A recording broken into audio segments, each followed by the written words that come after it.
Hello, America. I'm here with Mary Kreider, a little nobody from a little town called Middleborough, Massachusetts. And I would like her to explain to the American people why she thinks that you should vote for her as President of the United States. She's not a politician. She's not a rich woman. So why should America vote for you?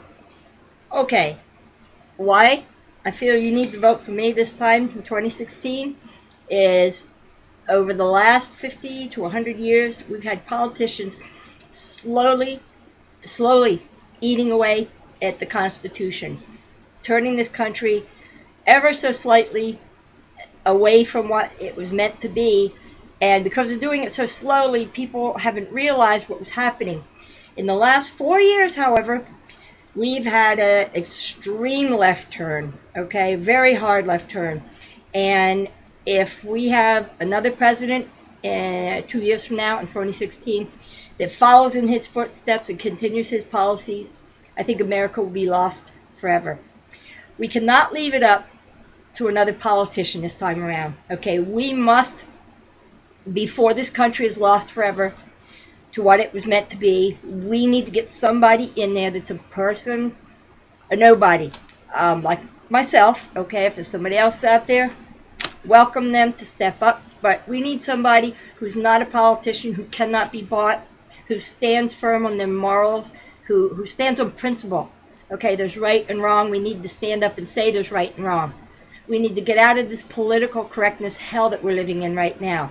When I was growing up, you still had to have contracts for cars, houses, things to buy. They were big purchases. But if say like my dad, for example, when he was out of work, one time his company went out on strike and he had 11 kids he had to feed, house to pay for. So what the neighbors would do is they'd find little jobs for him to do. They needed their sidewalk redone, so they shook a hand.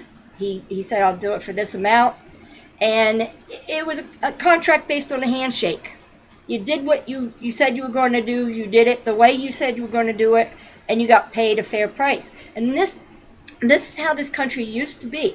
People back in the day, as my kids put it, did things based on a handshake because their word was their bond. When you said, I'm going to do something, you did exactly what you said you were going to do. Okay, people could trust you.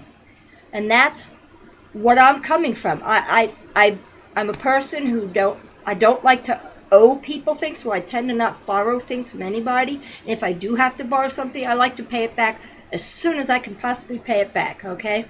When I tell somebody I'm going to do this on this day at this time, you can count that I'm going to do this on this day and this time because I gave my word. If you haven't got your word, if people can't trust you for what you say, to be honest, you got nothing. Okay? This country cannot believe in its leaders anymore because they say one thing and they do what they damn well please. They say what you want to hear, but they do what they want to do. I am going to do exactly what I say I'm going to do. Okay? And that's why I feel this country needs me, or at least somebody like me, that will step up to the plate and say, this is wrong, this needs to be done, we need to do it now. And this is how it needs to be done. Now, I have ideas, but I can't necessarily technically put things in place. That's where I will get the people who can technically do the job and say, this is what I want, this is how I want it done, this is when I want it done, make it happen. And I pick the people that can do what I know needs to be done. For example, one of the things that I plan to do is phase out Social Security. Now, don't get panicky. Phasing out would be over like a generation. The people on it now would still get it. You need to have it. You were promised this. And again, promises are to be kept.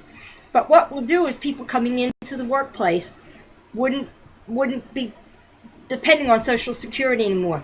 Once I get the jobs coming back into this country, as I laid out in another video, once we get the jobs coming back, the jobs will put money aside from your paycheck, small amounts at first, okay? As you entry level into the job market, you may only have $1 a week taken out.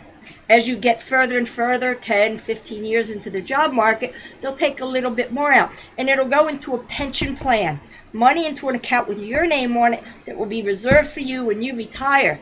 So your money will be put away for you, not somebody taking it out, putting away for the masses. Your money will be put away for you.